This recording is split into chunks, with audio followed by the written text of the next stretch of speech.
নদীতে বিলীন ফসলি জমি বাড়িঘর ছোট হয়ে আসছে বরিশাল। ৩৮ বছরের স্যাটেলাইট ছবিতে ভয়াবহ চিত্র। অপরিকল্পিত বেড়ি বাঁধ আর অবৈধ বালু উত্তোলনে বছরে বাস্তুহারা লাখো মানুষ।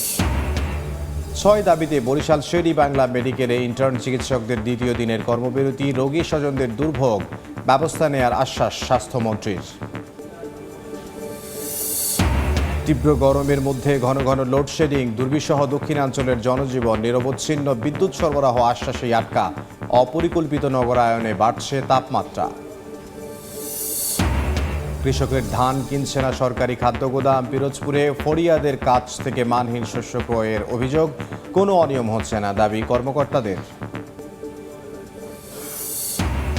এবং রহস্যজনকভাবে মারা যাচ্ছে সামুদ্রিক প্রাণী। ভেসে আসছে কুয়াকাটা সমুদ্র সৈকতে। চলতি বছর এসেছে ৯টি ডলফিন, একটি মৃত তিমি। কারণ জানতে ফরেনসিক পরীক্ষার তাগিদ।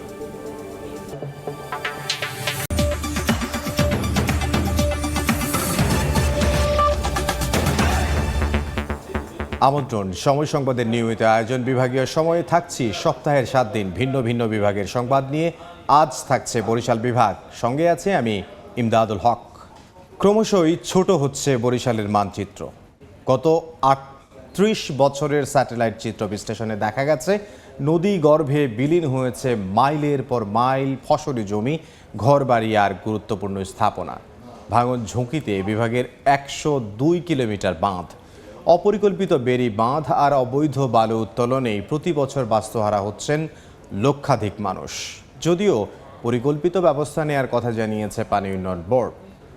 সুজয় দাসের তোলা ছবিতে বিস্তারিত অপূর্ব অপুর রিপোর্টে। মেঘনার এই বিশাল জলরাশি থেকে সরছে না বৃদ্ধ নূর মোহাম্মদ মোল্লার চোখ, যে মাটিতে কেটেছে শৈশব কৈশোর, হেঁটে বেরিয়েছেন বীর দর্পে। সেই চেনা পথঘাট আর অস্তিত্ব সবটুকুই হারিয়েছে এখানে। অনেক বছর ধরে এটা ভাঙে। আমি এই জায়গায় চাষাবাদ করছি, আমার এখনো কিছু জমি আছে আর সব জমি লইয়া গেছে নদীতে। গত ৩০ বছর ধরে মেঘনার অব্যাহত ভাঙনে বিলীন হতে বসেছে বরিশালের হিজলার গৌরবতী ইউনিয়ন। ভিটেমাটি রক্ষায় কাঁধে কাঁধ মিলিয়ে নদী তীরে তাই একাট্টা হয়েছেন হাজারো নারী পুরুষ। দাবি তাদের ভিটেমাটি রক্ষায় স্থায়ী টেকসই বাঁধ নির্মাণ। পার থেকে মাটি কাটার কারণে আজ মনে করেন আমাদের অবস্থান পরিস্থিতি নদী ভাঙ্গা। শিক্ষা প্রতিষ্ঠান বিলীন হয়ে যাচ্ছে, আমাদের বাপদাদার ভিটামাটি বাড়ি বিলীন হয়ে যাচ্ছে। বিগত ৩৮ বছরের এই স্যাটেলাইট ইমেজ বিশ্লেষণে দেখা যায় বছরের পর বছর ধরে কীর্তনখোলা, মেঘনা, কালাবদর, আড়িয়ালখা, সন্ধ্যা, তেঁতুলিয়া, কারখানা ও সুগন্ধা নদীর গ্রাসে ছোট হচ্ছে বরিশালের মানচিত্র। উদ্বাস্তু হয়েছে লক্ষাধিক মানুষ। হুমকির মুখে রয়েছে একাধিক গুরুত্বপূর্ণ স্থাপনা। এমনকি নদী তীরে স্থায়ী বাঁধ নির্মাণের পরও দেখা দিয়েছে ভাঙন। বাদ দেওয়ার পরে আমাকে মন তো অনেক বড় হয়েছিল যে নদী আর ভাঙবে না, কিন্তু এখন দেখতেছি যে অবস্থা নদীর, তাতে এলাকা থাকে কি নেই সন্দেহ। রাত্রে আমাকে ভয় লাগে ঘুমাইতে, আমরা বাচ্চা কাচ্চারা ঘুমাই খুব ঝুঁকি নিয়ে। পানি উন্নয়ন বোর্ডের তথ্যে বিভাগের ১০২ কিলোমিটার বাঁধ ভাঙন ঝুঁকিতে রয়েছে। তবে বিশেষজ্ঞরা বলছেন নদীর তলদেশ থেকে অবাধে বালু উত্তোলন ঝুঁকি বাড়াচ্ছে কয়েক গুণ। এইখানে যে মানচিত্র এটা কিন্তু পরিবর্তন হয়ে যাচ্ছে এবং তার যে অবস্থা, মাটির যে অবস্থা, সেটাও কিন্তু চেঞ্জ হচ্ছে। স্টাডি করতেছি এবং নতুন প্রকল্প আমরা অনুমোদনের জন্য আমরা সাবমিট করছি এবং অনুন্নয়ন প্রকল্পের আওতায়, পরিচালন খাতের আওতায়ও আমাদের কিছু কিছু অংশ যেগুলো আমরা উন্নয়ন প্রকল্পের বাইরে গিয়ে নতুন করে ভাঙন দেখা দিয়েছে, সেগুলো আমরা কাজ বাস্তবায়ন করছি। পরিবেশ গবেষক ও বিভিন্ন সংস্থার পরিসংখ্যান অনুযায়ী গত ৫ বছরে বিভাগের অন্তত ১২০ বর্গ কিলোমিটার ফসলি জমি, ঘরবাড়ি আর চরাঞ্চল স্থায়ীভাবে বিলীন হয়েছে নদীগর্ভে। অপূর্ব অপু, সময় সংবাদ, বরিশাল। এ বিষয়ে বিস্তারিত জানবো। বরিশাল থেকে সরাসরি যুক্ত হচ্ছেন সহকর্মী অপূর্ব অপু। তার সঙ্গে আলোচনায় অংশ নিচ্ছেন বিভাগীয় কমিশনার খলিল আহমেদ। আমরা সরাসরি যাব আলোচনায়। প্রতি বছর ক্রমশই ছোট হয়ে আসছে বরিশাল বিভাগের যে মানচিত্র রয়েছে সেগুলো। নদ নদী কোথাও দখল হয়ে যাচ্ছে, কোথাও দূষণ হয়ে যাচ্ছে, আবার কোথাও নদী ভাঙনে বাস্তুহারা হয়ে যাচ্ছে প্রতি বছর হাজারো মানুষ। এ বিষয়ে আমরা বিস্তারিত কথা বলতে চাই। বরিশাল বিভাগের প্রশাসনিক সর্বোচ্চ কর্মকর্তা আমাদের সাথে আজকে যুক্ত হয়েছে, বরিশাল বিভাগের বিভাগীয় কমিশনার খলিল আহমেদ। আপনাকে সময় দেওয়ার জন্য সময় টেলিভিশনের পক্ষে ধন্যবাদ জানাচ্ছি। যে বিষয়টি জানতে চাই, আপনি নিশ্চয়ই জানেন যে প্রতি বছর বাস্তুহারা হয়ে যাচ্ছে, গৃহহীন হয়ে আসছে লক্ষ লক্ষ মানুষ এই নদী ভাঙনে। আপনাদের সরকার আপনারা কি ব্যবস্থা নেবেন এই দুর্ভোগে পড়া মানুষদের জন্য? ধন্যবাদ। ছোট বড় কম বেশি প্রায় ৯৯টি নদী বরিশাল বিভাগে রয়েছে। তো এই নদীগুলো অত্যন্ত খরস্রোতা হবার কারণে এবং মাটির যে গঠন প্রকৃতি খুব লুজ ধরনের হবার কারণে প্রতি বছরে ভাঙ্গন হচ্ছে এবং পানির যে স্কোয়ারিং এফেক্ট ঢেউর কারণে এটা ভেঙে যাচ্ছে। এখন সরকারের পক্ষ থেকে আমরা নানামুখী পদক্ষেপ আমরা গ্রহণ করেছি। যে প্রথমত সাধারণত যখন নদী ভাঙ্গন হয়, নদী ভাঙ্গনের সিস্টেমগুলো হলো যে যখন নদী ভাঙবে এটা state acquisition tenancy act 1950 CAC ধারা মোতাবেক এরপরে সেখানে আমরা শিকস্তি এটা ঘোষণা করব। শিকস্তি যখন হবে তখন ভূমি উন্নয়ন করগুলো মকুব করে দেওয়া হয়। এরপরে যদি আগের যে নিয়ম ছিল 20 বছরের মধ্যে একই জায়গায় যখন সেটি হবে তাহলে প্রকৃত মালিককে ফেরত দেওয়া হবে। 1994 সালের আইনে সেটি 30 বছর করা হয়েছে। অর্থাৎ শিকস্তি হলে এবং 30 বছরের মধ্যে যদি একই জায়গায় সে চর জেগে ওঠে তাহলে আগের যে মালিক ছিল সে পাবে। এখন প্রশ্ন হলো যে অনেক ক্ষেত্রে যে ভূমিহীনদেরও ঘরবাড়ি ভেঙে যায়, তাদের জন্য সরকারের পক্ষ থেকে অনেকগুলো আমরা পদক্ষেপ নিয়ে থাকি। আমাদের একটু নির্দেশনা আছে যে সাধারণত যখন এরকম ভেঙে যাবে পার্শ্ববর্তী যদি কোনো খাস জমি থাকে আমরা সেটা বরাদ্দ দিয়ে থাকি তাদেরকে নিয়ম অনুসারে, এবং তাদেরকে বিশেষ করে সরকারের যে সকল আশ্রয়ন প্রকল্প সহ অন্যান্য জায়গায় তাদেরকে আমরা আবাসস্থলের ব্যবস্থা করি। আমি এই জায়গাটা একটা প্রশ্ন করতে চাই যে আমরা দেখি যে বরিশাল জেলার মধ্যে মেহেন্দিগঞ্জ, হিজলাতে প্রচুর নদী ভাঙনের শিকার মানুষ রয়েছে, কিন্তু সেই সমস্ত জায়গায় মানুষ যারা আশ্রয়ন প্রকল্প যেতে চায় কিংবা আপনারা বিভিন্ন সময় দেখি যে সরকারের পক্ষ থেকে বিগত সময় দেখা গিয়েছে যে নদী ভাঙন প্রকল্পে নদী শাসনের ব্যবস্থা নেওয়া হয়, অনিয়ম দুর্নীতির একটা মহা আঁকড়া করা হয় সেখানে। সেটি কি চলমান থাকবে নাকি এখন আপনি নতুন দায়িত্ব নিয়েছেন বরিশালের ক্ষেত্রে নতুন কোনো উদ্যোগ নেবেন? বর্তমান যে ডিজিটালাইজেশনের যুগে সেটির দুর্নীতির সুযোগটা অনেক কমে এসেছে। সরকারের নির্দেশনা আছে সাধারণত প্রত্যেকের একটা এনআইডি থাকে, সে ভূমিহীন কিনা তার পেশা কি সেটি তার এনআইডি থেকে এরপরে নেওয়া যায়। আবার পাশাপাশি আমাদের যে প্রক্রিয়া আছে আমরা সংশ্লিষ্ট যে ইউনিয়ন সে প্রকৃতপক্ষে সেই ইউনিয়নের অধিবাসী কিনা সেটা আইডেন্টিফাই করার জন্য আমাদের সার্ভেয়ার আছে, আমাদের কানুনগো আছে এবং সরকারের আরও আমাদের এসিলেন্টরা আছে এবং সরকারের যে ইউপি চেয়ারম্যান সহ যে মেম্বাররা বিভিন্ন কমিটি আছে ওদের মাধ্যমে আমরা যাচাই বাছাই করে থাকি। বর্তমানে এটির একদম শূন্য সেটা বলবো না, তবে আমরা ওইটার বলা চলে যে এটার যে সঠিক প্রকৃতপক্ষে যারা ভূমিহীন তাদেরকে চিহ্নিত করার আমাদের যে মেকানিজমগুলো আছে এবং সেই মেকানিজমগুলো আমরা ব্যবহার করি। যেভাবে বর্তমান সরকার যে ফ্যামিলি কার্ড দিচ্ছে যে মেকানিজমগুলো 49টা ক্যারেক্টারের উপরে ক্রাইটেরিয়া, ঠিক সেভাবে এগুলো সিলেকশন করা হয়।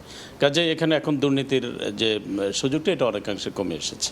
আমরা দেখেছি যে মেহেন্দিগঞ্জ এবং হিজলাতে এই কিছুদিন আগেও সেখানকার মানুষ নদী ভাঙনের শিকার হয়ে তারা মানববন্ধন করছে, তারা এর থেকে রক্ষা পেতে চাচ্ছে। চলতি বর্ষা মৌসুমে এই সমস্যারও প্রকট হবার ধারণা করা হচ্ছে। নতুন কোনো আশার বাণী তাদের জন্য আছে কি না? আসলে নদী ভাঙ্গন তো সেটা ধনী গরিব সেটা বিবেচনা করে না, এটা বলেন যে এটা একটা প্রাকৃতিক দুর্যোগ। এখন আমরা বৃহৎ আকারে যেটা আমরা করছি আমরা সেটা পানি উন্নয়ন বোর্ডের মাধ্যমে আমরা সেখানে ব্লক ফেলার ব্যবস্থা করছি এবং এটা প্রোটেক্টিভ ওয়াল আমরা তৈরি করতে যাচ্ছি, প্যালাসাইড আমরা তৈরি করে দিচ্ছি। বিভিন্নভাবে নদীর স্রোতকে অন্যদিকে ডাইভার্ট করার জন্য আমরা প্রচেষ্টা চালাচ্ছি। তো পাশাপাশি এই নদীগুলো যদি পর্যাপ্ত ড্রেজিং করা হয়, ড্রেজিংয়ের মাধ্যমে নদীর চ্যানেলগুলো যদি ঠিক রাখা হয় তাহলে তো ভাঙ্গন সেটা কমে আসবে। তবে সরকারের পক্ষ থেকে এই ধরনের পদক্ষেপগুলো নেওয়া হচ্ছে। আমার শেষ প্রশ্ন, বরিশাল শহরে আমরা দেখছি খাল রয়েছে, একসময় 45টা খাল ছিল মাস্টার প্ল্যানে, দখল দূষণে সবই প্রায় নিশ্চিহ্ন হওয়ার পথে অনেকগুলোই। কিছু যদিও খাল সরকার নতুন উদ্যোগ নিয়েছে, কোনো বরিশালকে ঘিরে, বরিশাল মহানগরকে ঘিরে কোনো পরিকল্পনার কথা, কোনো আশার বাণী শোনাবেন কিনা এই শহরবাসীকে? বর্তমান সরকারের অন্যতম একটা পদক্ষেপ আছে, সেটা হলো খাল খনন কর্মসূচি। আপনারা জানেন আমরা এটা সরকার এটার এই বিষয়ে যথেষ্ট আন্তরিকতার পরিচয় দিচ্ছে এবং বর্তমানে প্রায় আমাদের যে তথ্য মতে 67% খাল কিন্তু ভরাট হয়ে গেছে।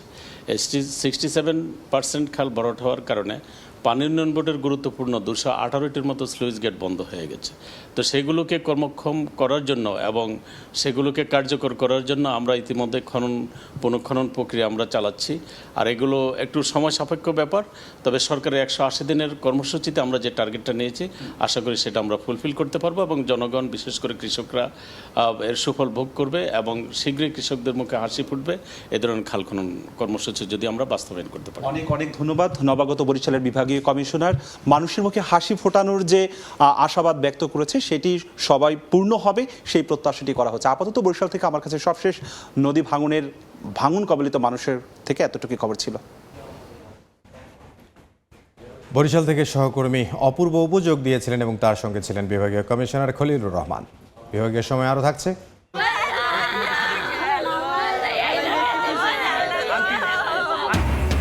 নিখোঁজের একদিন পর বরগুনায় খাল থেকে ব্যবসায়ীর মাথাবিহীন মরদেহ উদ্ধার, বাড়ি থেকে ডেকে নিয়ে হত্যার দাবি, রহস্য উদ্ঘাটনে কাজ করছে পুলিশ। স্বাস্থ্যকর্মীদের নিরাপত্তা আইন প্রণয়ন, ন্যূনতম 30,000 টাকা বেতন নির্ধারণ সহ 6 দাবিতে চলছে ইন্টার্ন চিকিৎসকদের আন্দোলন। বরিশাল শেরি বাংলা মেডিকেল কলেজের ইন্টার্ন চিকিৎসকরা ক্লাস বর্জন করে দ্বিতীয় দিনের মতো কর্মবিরতি পালন করছেন। স্বাস্থ্য ও পরিবার কল্যাণ মন্ত্রণালয়ের প্রস্তাবনা বৈষম্যমূলক ও অযৌক্তিক দাবি করেন তারা। ইন্টার্ন চিকিৎসকদের ধর্মঘটে দুর্ভোগে পড়েছেন রোগী ও তাদের স্বজনরা। যেহেতু আমরা শুধু এফসিপিএসেই যেতে পারি, আমাদের ক্যারিয়ার সুইচ করার অপশন থাকে না, আর্নিং সোর্স একমাত্র শুধু এফসিপিএস। আর সেখানে যদি আমাদেরকে পর্যাপ্ত সুযোগ সুবিধা না দেওয়া হয় তাহলে আমরা আমাদের লাইফ কিভাবে লিড করব? আমাদের বিজ্ঞপ্তি বাতিল করতে হবে। বিজ্ঞপ্তি বিসিপিএস একটা নোটিশ দিয়েছে, কিন্তু স্বাস্থ্য শিক্ষা মন্ত্রণালয় দিলে সেটা প্রজ্ঞাপন জারি করলে সেখানে আমরা সদস্য থাকবো এবং সেটাই আমাদের দাবি। আমরা আশা করতেছি সরকার আমাদের দাবির বিষয়ে আন্তরিক হবে, আমরা ক্লাসে ফিরতে চাই। ইন্টার্ন চিকিৎসকদের এই ধর্মঘটে চিকিৎসা সেবা ব্যাহত হওয়ায় চরম ভোগান্তিতে পড়েছেন রোগীরা। এই মুহূর্তে সেখানে আছেন সহকর্মী মেহেদী হাসান বাপ্পি, তিনি সেখানকার সবশেষ অবস্থা আমাদেরকে জানাবেন। বাপ্পি, 6 দফা দাবিতে বরিশাল শেরি বাংলা মেডিকেল কলেজের যে ইন্টার্ন চিকিৎসকরা রয়েছেন তারা কর্মবিরতি পালন করছেন, যার ফলে হাসপাতালটিতে সেবা নিতে আসা রোগীরা ভোগান্তিতে পড়েছেন। আমরা আজ সকালবেলা দেখেছিলাম এই হাসপাতালটির মেডিকেল কলেজটির যে ইন্টার্ন চিকিৎসকরা রয়েছেন তারা 6টি দাবি ছিল তাদের। তার মধ্যে প্রথমত হচ্ছে স্বাস্থ্যকর্মীদের সুরক্ষা, 30,000 টাকা বেতন এবং স্বাস্থ্যকর্মীদের ন্যূনতম 30,000 টাকা বেতন চিকিৎসকদের, এবং একই সাথে তাদের যে স্বাস্থ্য সুরক্ষার বিষয়গুলোর দিকে তারা নজর রেখে টোটাল 6টি দফা দাবি নিয়ে গতকালও তারা বিক্ষোভ করেছিলেন এবং আজকে তারা বেলা 11টা থেকে দুপুর 12টা পর্যন্ত সে বিক্ষোভ করেছিলেন। এবং এই বিক্ষোভের ফলে এই হাসপাতালটিতে বিভাগের একমাত্র বড় এবং সবচেয়ে বড় যে চিকিৎসা কেন্দ্র এই শেরে বাংলা মেডিকেল কলেজ হাসপাতাল, এই হাসপাতালটিতে সেবা নিতে আসা মানুষ খুবই বিব্রতকর পরিস্থিতি পড়েছেন এবং অনেক ক্ষেত্রে তাদের সেবা নিতে না হয় অনেকে আমরা বরিশালের বাইরেও চিকিৎসা নিতে চলে যেতে দেখেছি, যার ফলে এক কথায় বলা যায় যে ইন্টার্ন চিকিৎসকদের ঢাকায় কর্মবিরতিতে এখানে অনেকটা স্থবিরতা বিরাজ করছে।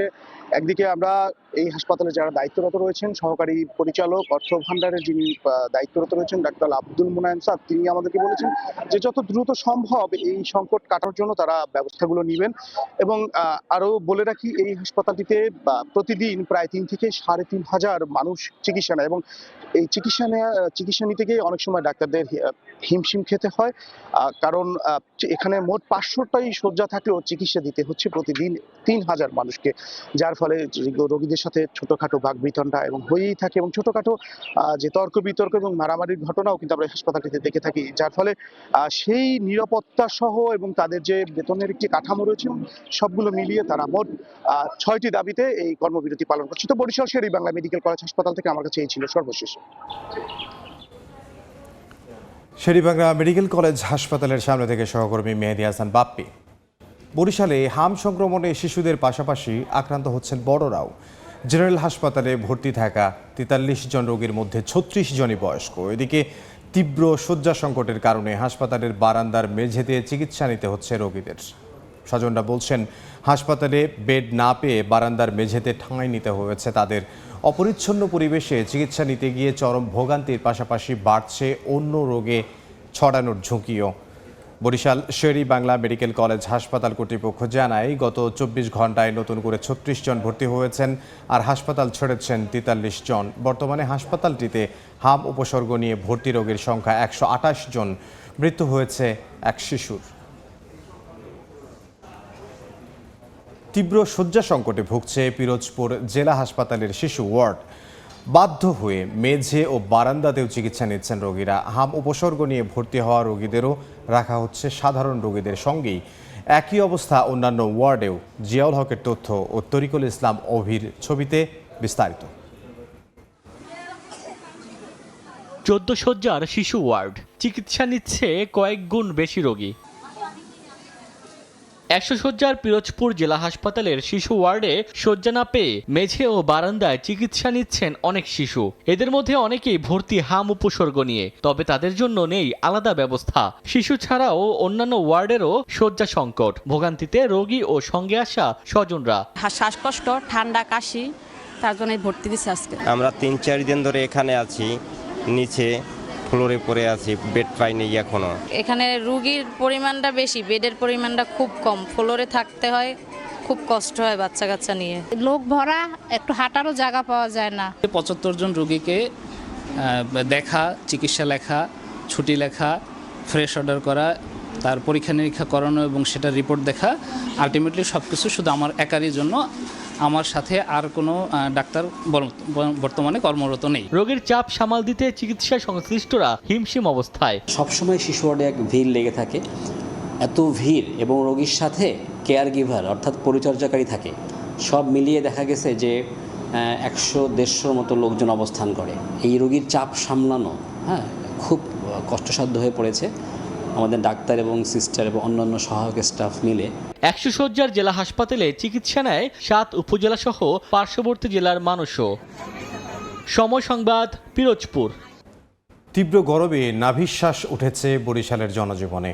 প্রকৃতির বিরূপ আচরণ আর অপরিকল্পিত নগরায়নের সঙ্গে যন্ত্রের অবাধ ব্যবহার বাড়াচ্ছে সংকট। প্রতিনিয়ত বাড়ছে তাপমাত্রাজনিত রোগীর সংখ্যা। সুমন হাসানের ছবিতে মেহেদী হাসান বাপ্পির রিপোর্টে বিস্তারিত।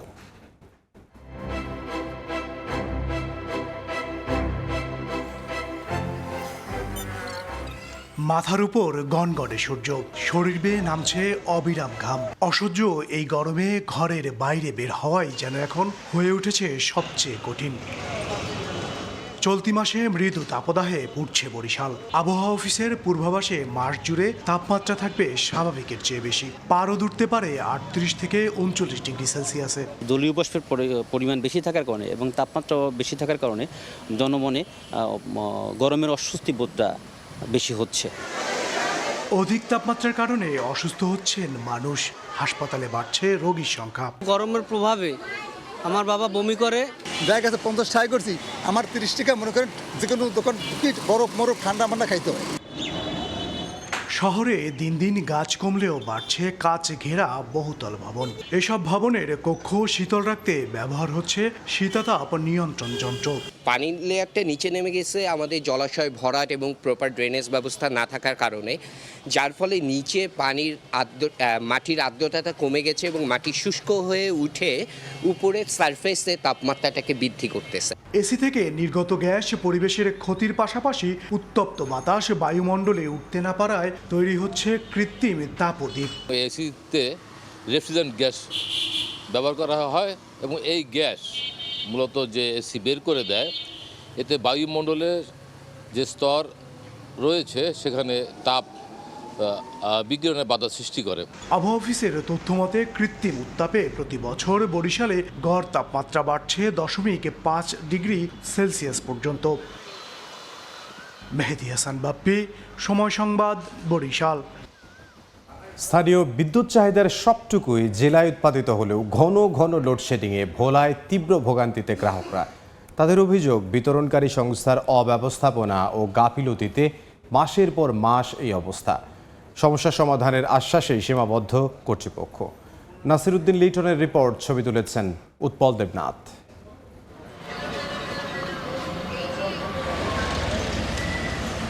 তীব্র গরমে বারবার লোডশেডিং, ভোগান্তিতে ভোলার পল্লী বিদ্যুতের গ্রাহকরা। বিদ্যুতের আসা যাওয়ার খেলায় ব্যবসা প্রতিষ্ঠানে থমকে আছে কাজ। জেলার 7 উপজেলায় পল্লী বিদ্যুৎ সমিতির গ্রাহক প্রায় 4.5 লাখ। বিপরীতে বিদ্যুতের চাহিদা 130 মেগাওয়াট। এছাড়া ওয়েস্ট জোন পাওয়ার ডিস্ট্রিবিউশন কোম্পানির অধীনে শহর কেন্দ্রিক 85,000 গ্রাহকের চাহিদা 35 মেগাওয়াট। গ্রাহক চাহিদা পূরণে বুরহানুদ্দিনে রয়েছে গ্যাস ভিত্তিক 2টি বিদ্যুৎ উৎপাদন প্লান্ট। গ্রাহকদের অভিযোগ, বিতরণকারী সংস্থার অব্যবস্থাপনা ও গাফিলতির কারণে বেড়েছে বিদ্যুৎ বিভ্রাট। হাইস্ট 4 থেকে 5 ঘন্টার অতিরিক্ত কারেন্ট পাই না। 10 মিনিট 20 মিনিট খায়, এর মধ্যে 3 ঘন্টা 4 ঘন্টা 6 ঘন্টা গিলো খায় না। হেগমন মতন হেরা দেয়, আবার হেরা নিয়ে যায়। এদিকে চরফ্যাশনে নবনির্মিত উপকেন্দ্রটি শীঘ্রই চালু করে জেলার দক্ষিণাঞ্চলের লোডশেডিং কমাতে চায় পল্লী বিদ্যুৎ সমিতি REB। তবে উত্তরাঞ্চলের গ্রাহকদের জন্য কোনো সুখবর দিতে পারেনি REB। আর ওজোপাটিকো জানিয়েছে গ্রিড উপকেন্দ্র না থাকায় 40 কিলোমিটার দূরের বুরহানুদ্দিন থেকে আনা লাইনের যে সমস্যা হচ্ছে তা সমাধানের চেষ্টা চলছে। বন্ধ আমরা করি না, বন্ধ অটোমেটিক হয়ে যায়, কারণ দেখেছে কোথাও গাছ পড়লে, কোথাও ঝড়ে কোনো কিছু লাইনের উপরে পড়লে অটোমেটিক বন্ধ হয়ে যায়। বুরহানুদ্দিনে গ্যাস ভিত্তিক 2টি প্ল্যান্টের বিদ্যুৎ উৎপাদন সক্ষমতা সর্বমোট 450 মেগাওয়াট। নাসির উদ্দিন লিটন, সময় সংবাদ, ভোলা। বিভাগীয় সময় আরও থাকছে। খানাখন্দে অল্প বৃষ্টিতেই জমে থাকে পানি, সংস্কারের অভাবে বেহাল পটুয়াখালী বাস টার্মিনাল, ভোগান্তিতে যাত্রী ও পরিবহন চালকরা। পিরোজপুরে সরকারিভাবে ধান কেনায় অনিয়মের অভিযোগ উঠেছে। কৃষকের দাবি, মানসম্পন্ন ধান কেনা হচ্ছে না, গোদাম সংশ্লিষ্টদের যোগসাজশে কেনা হচ্ছে নিম্নমানের ধান। তবে অভিযোগ অস্বীকার করেছে খাদ্য গোদাম কর্তৃপক্ষ। জিয়াউল হকের তথ্য, তরিকুল ইসলামের অভির ছবিতে রিপোর্ট। পিরোজপুরে নাজিরপুর উপজেলার শ্রীরামকাঠি খাদ্য গুদাম, এখানে চলছে সরকারিভাবে বোরো ধান সংগ্রহ কার্যক্রম। কৃষকদের অভিযোগ, গুদামে গেলেও নানা অজুহাতে নেওয়া হয় না ধান, এতে বাধ্য হয়ে কম দামে পাইকারি ব্যবসায়ীদের কাছে বিক্রি করতে হচ্ছে ফসল। তাদের দাবি, ভালো মানের ধান সংগ্রহ করা না হলেও সংশ্লিষ্টদের যোগ সাজশে গুদামে সরবরাহ হচ্ছে নিম্নমানের ধান। সার ওষুধ মিলিয়ে যে খরচ হয়েছে, এই 6 বিঘা জমির ধান বিক্রি করলে আমার সাথে এই খরচার টাকা ওঠে না। ধান প্রতিনিয়তই ঢুকে, কিন্তু আমাদের ধান ঢুকতে আসে না। সরকার দেশে 1340 টাকা, আমরা পাচ্ছি 750 টাকা। গোডাউনে গেলে পর আপনার দেখা যায় আমরা যদি 25 মণ ধান দিতে যাই, আমাদের 5000 টাকা ঘুষ দেওয়া লাগবে। আমরা করে পয়সা চাই, মেনুতে পয়সা দাও, তোমাকে মাল চলবে। তবে অনিয়মের অভিযোগ অস্বীকার করেছেন খাদ্য গুদাম কর্মকর্তা। মিথ্যে অভিযোগ বলে দিচ্ছে, আমরা নোটিশ টানাই দিয়েছি, আমাদের বস্তা নাই, পর্যাপ্ত জায়গা নাই, তারা আমাদের কথা শুনে নাই। ধান রেখে গেছে আমার অনুমতি ছাড়া, সবাই আমাকে জিজ্ঞেস করে না যারা ধান নিয়ে আসছে। কোনো কৃষক অভিযোগ করতে পারবে না, আমি এটা শিওর। কোনো কৃষক, যে কৃষক আসে এখানে, কোনো কৃষক অভিযোগ করতে পারবে না। চলতি মৌসুমে নাজিরপুর উপজেলায় মন প্রতি 1440 টাকা দরে ধান কিনছে খাদ্য গুদাম। আর ধান সংগ্রহের লক্ষ্যমাত্রা নির্ধারণ করা হয়েছে 1306 মেট্রিক টন। সময় সংবাদ, পিরোজপুর। গত 9 বছরে পটুয়াখালীর কুয়াকাটা সৈকতে ভেসে এসেছে 144টি মৃত ডলফিন এবং 3টি বিশাল তিমি। এর মধ্যে চলতি বছরে এসেছে 10টি সামুদ্রিক প্রাণীর মৃতদেহ। সামুদ্রিক প্রাণীর একের পর এক রহস্যজনক মৃত্যুতে বাড়ছে উদ্বেগ। কেন মারা যাচ্ছে ডলফিন ও তিমি? সমুদ্রের গভীরে নতুন কোনো পরিবেশগত সংকট তৈরি হচ্ছে কি? সমুদ্র কি বিপদের সংকেত দিচ্ছে? এসব প্রশ্নের উত্তর খোঁজার চেষ্টা করেছেন শিকদার জাবির হোসেন, ক্যামেরায় ছিলেন তৌকিব পেদা। সম্প্রতি কুয়াকাটা সমুদ্র সৈকতে ঢেউয়ের সঙ্গে ভেসে আসে 58 ফুট দৈর্ঘ্যের বেলিন প্রজাতির মৃত তিমি। গত 2 যুগে সৈকতে ভেসে আসা তিমির মধ্যে এটি সবচেয়ে বড়। শুধু তিমিই নয়, সৈকতে প্রায় ভেসে আসছে মৃত ডলফিন, কচ্ছপ সহ নানা সামুদ্রিক প্রাণী। দিন দিন বাড়ছে এর সংখ্যাও। বিষয়টি উদ্বেগ তৈরি করেছে পরিবেশবিদ ও গবেষকদের মাঝে। ডলফিন রক্ষা কমিটির তথ্য বলছে, গত 9 বছরে সৈকতে ভেসে এসেছে অন্তত 144টি মৃত ডলফিন এবং 3টি তিমি। চলতি বছরই মিলেছে 9টি ডলফিন ও 1টি তিমির মরদেহ। ডলফিনের যে সিমটমগুলো আমরা বিভিন্ন সংস্থাকে দিয়েছি, সরকারি এবং বেসরকারি, আসলে আমাদেরকে এখন পর্যন্ত কেউই বলতে পারেনি এটা, বা এই তথ্যটা আমাদেরকে দেয়নি কেউ, বা আমরা উদ্ধার করতে পারিনি যে কি কারণে মারা যায়। গবেষকদের মতে ডলফিন শুধু প্রাণীই নয়, সমুদ্রের বাস্তুতন্ত্রের গুরুত্বপূর্ণ সূচক। জাহাজের ধাক্কা, প্লাস্টিক দূষণ, খাদ্য সংকট, পানির পরিবর্তন কিংবা মাছ ধরার জালে আটকে যাওয়ার ঘটনা থাকলেও অজানা থেকে যাচ্ছে মৃত্যুর কারণ। এজন্য প্রয়োজন বৈজ্ঞানিক ফরেনসিক পরীক্ষা ও দীর্ঘমেয়াদী গবেষণা। আমরা যদি ডলফিনের অনুপস্থিতি দেখি, তাহলে আসলে আমরা ধরেই নিতে পারি যে আমাদের প্রতিবেশে মারাত্মক প্রভাব পড়ে গেছে। সমুদ্রের পানিতে 179 ধরনের মাইক্রোপ্লাস্টিক কণার উপস্থিতি উঠে এসেছে সাম্প্রতিক এক গবেষণায়। খাদ্যচক্রের মাধ্যমে এসব ক্ষুদ্র কণা ডলফিন ও তিমির শরীরে প্রবেশ করে মৃত্যু ঝুঁকি বাড়াচ্ছে বলেও আশঙ্কা রয়েছে। শিকদার জাবির হোসেন, সময় সংবাদ, পটুয়াখালী। ঝালকাঠিতে অর্ধেক জনবল নিয়ে চলছে প্রাণী সম্পদ অধিদপ্তরের কার্যক্রম। এতে গবাদি পশুর কাঙ্ক্ষিত চিকিৎসা পাচ্ছেন না খামারিরা। অন্যদিকে অলস পড়ে আছে ভ্রাম্যমাণ হাসপাতাল। পলাশ রায়ের তথ্য ও ছবিতে রিপোর্ট। পশু চিকিৎসায় রয়েছে ভ্রাম্যমাণ আদালত, তবে ব্যবহার হচ্ছে না গাড়িগুলো। ঝালকাঠি প্রাণী সম্পদ অধিদপ্তরে রয়েছে 4টি ভ্রাম্যমাণ হাসপাতাল, তবে খামারিদের অনেকেই জানেন না পশু চিকিৎসায় এই সরকারি সুবিধার কথা। অভিযোগ রয়েছে খামারিদের সঙ্গে যোগাযোগ হয় না প্রাণী সম্পদ সংশ্লিষ্টদের। কার্যালয় রয়েছে আধুনিক চিকিৎসা সরঞ্জাম ও ওষুধ, তবে পাওয়া যায় না চিকিৎসকদের। বাধ্য হয়ে যেতে হয় হাতুড়ে চিকিৎসকদের কাছে। গরুর অনেক সময় সমস্যা হয়, মানে তাৎক্ষণিক কোনো ডাক্তারের সাথে যোগাযোগ করলেও মানে পাওয়া যায় না, কোনো ডাক্তার আসে না এবং কোনো সুচিকিৎসাও পাওয়া যায় না। গরু ছাগল হাঁস মুরগি বহুত ফার্ম আছে, কিন্তু ফার্মে কোনো ডাক্তার নাই। ভেটেরিনারি গাড়ি আছে, একটা গাড়িটা পর্যন্ত আসে না। এই গাড়িটা যদি প্রত্যেকটা ফার্মে আসতো বা খোঁজখবর নিত, তাহলে পশু চিকিৎসকের আমাদের কোনো ঘাটতি হইতো না। জেলা প্রাণী সম্পদ অধিদপ্তরের 68টি পদের বিপরীতে শূন্য পদ 38টি। সীমিত জনবল দিয়ে সেবা দেওয়া হচ্ছে বলে জানান জেলা প্রাণী সম্পদ কর্মকর্তা। তাদের যে কাঙ্ক্ষিত সেবা তারা চাচ্ছে সেটা আমরা পর্যাপ্ত পরিমাণে দেওয়া হয়তো আমাদের পক্ষে সম্ভব হচ্ছে না জনবল ঘাটতির কারণে। 3টি উপজেলায় 2 জন থাকার কথা, 1 জন করে অফিসার আছে, আর 1 জন করে অফিসার প্রত্যেক উপজেলায় দেওয়া একান্ত দরকার। জেলায় বাণিজ্যিকভাবে পালন করা হচ্ছে 2,63,000-এরও বেশি গবাদি পশু। সময় সংবাদ, ঝালকাঠি। বরগুনায় নিখোঁজের একদিন পর খাল থেকে ব্যবসায়ীর মাথাবিহীন মরদেহ উদ্ধার করা হয়েছে। স্বজনরা জানান, গতকাল রাতে সদর উপজেলার বড় গৌরীচন্না এলাকা থেকে নিখোঁজ হন ব্যবসায়ী শামীম।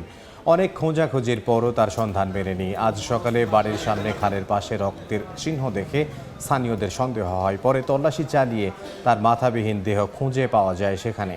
খবর পেয়ে পুলিশ, ডিবি এবং ফায়ার সার্ভিস কর্মীরা ঘটনাস্থল থেকে লাশ উদ্ধার করে।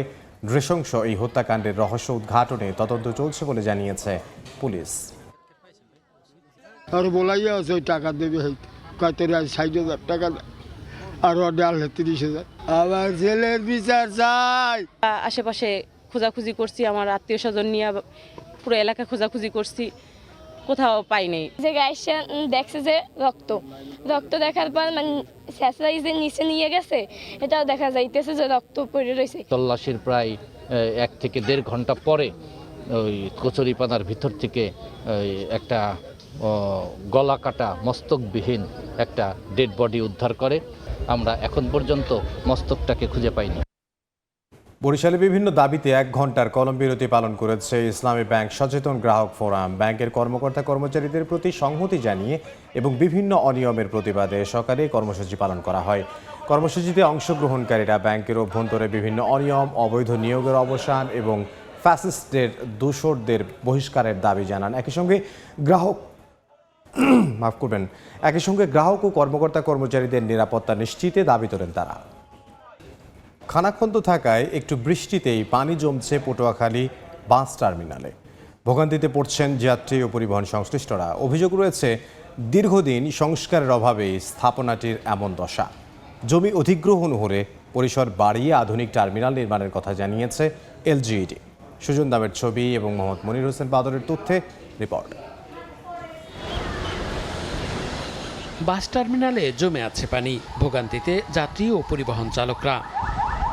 বিভিন্ন রুটের পরিবহনের চাপ বাড়লেও উন্নয়নের ছোঁয়া লাগেনি পটুয়াখালী বাস টার্মিনালে। একাধিক খানাখন্দে অল্প বৃষ্টিতেই পানি জমছে আশপাশের এলাকায়। ঝুঁকি নিয়ে চলছে যাত্রী ওঠানামা। সবচেয়ে বেশি ভোগান্তিতে নারী ও শিশুরা। দীর্ঘদিন সংস্কার না হওয়ায় এমন দশা অভিযোগ স্থানীয়দের। এইটাকে উন্নয়ন করা দরকার, না হলে মানুষের, বিশেষ করে আমরা যারা যাত্রী সাধারণ আছি, আমাদের অনেক ভোগান্তির সৃষ্টি হচ্ছে। বাস স্ট্যান্ডের যে অবস্থা, পানিতে ডুবিয়ে থাকি, আমরা গাড়িগুলি চালাইতে পারতে আসি না। আমরা পৌর কর্তৃপক্ষ প্রতি মাসে মাসে বলতেছে যে আমাদের মেরামত করবে, সংস্কার করবে, কিন্তু যাত্রী যে দুর্ভোগ, আমরা এগুলো সহ্য করতে পারতেছি না। দুর্ভোগ কমাতে শিগগিরই খানাখন্দ মেরামতের কথা জানিয়েছে পৌর কর্তৃপক্ষ। আর জমি অধিগ্রহণ করা গেলে আধুনিক টার্মিনাল নির্মাণের কথা বলছে এলজিইডি। ম্যাসিভ সংস্কার নিতে চাচ্ছি না বা পারছি না, এই কারণে যে আমাদের এটা অলরেডি নতুন একটা বাস স্ট্যান্ড নির্মাণের জন্য এটা ডিপিপি অনুমোদন হয়ে আছে। এখানে ল্যান্ড একুইজিশন বিষয় আছে। এলজিডি এককভাবে কাজ করতে পারে, 3টে ডিপার্টমেন্ট, পৌরসভা, জেলা প্রশাসনের অফিস, ডিসি অফিস আর এলজিডি, তিনটে সংস্থা এখানে জড়িত আছে। তাদের সহযোগিতা পেলে ইনশাল্লাহ এটা এবারে সাকসেসফুলি সম্পন্ন হবে। 2003 সালে 2 একর জমির ওপর 1,65,00,000 টাকা ব্যয়ে নির্মাণ হয় বাস টার্মিনালটি। এখান থেকে প্রতিদিন বিভিন্ন রুটে চলাচল করে 1.5 শতাধিক বাস। সময় সংবাদ, পটুয়াখালী। বিভাগীয় সময়ের শীর্ষ সংবাদগুলো জানিয়ে দিচ্ছি আরও একবার। নদীতে বিলীন ফসলি জমি, বাড়িঘর ছোট হয়ে আসছে বরিশাল। 38 বছরের স্যাটেলাইট ছবিতে ভয়াবহ চিত্র। অপরিকল্পিত বেড়িবাঁধ আর অবৈধ বালু উত্তোলনে বছরে বাস্তুহারা লাখো মানুষ। 6 দাবিতে বরিশাল শের-ই বাংলা মেডিকেলে ইন্টার্ন চিকিৎসকদের দ্বিতীয় দিনের কর্মবিরতি। রোগী স্বজনদের দুর্ভোগ, ব্যবস্থা নেওয়ার আশ্বাস স্বাস্থ্যমন্ত্রীর। এবং তীব্র গরমের মধ্যে ঘন ঘন লোডশেডিং, দুর্বিষহ দক্ষিণাঞ্চলের জনজীবন। নিরবচ্ছিন্ন বিদ্যুৎ সরবরাহের আশ্বাসেই আটকা। অপরিকল্পিত নগরায়নে বাড়ছে তাপমাত্রা।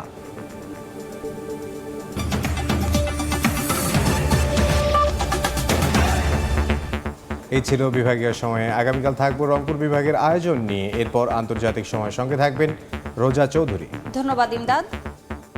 আন্তর্জাতিক সময় নিয়ে আসছি কিছুক্ষণ পর, সঙ্গে থাকুন সময়ের।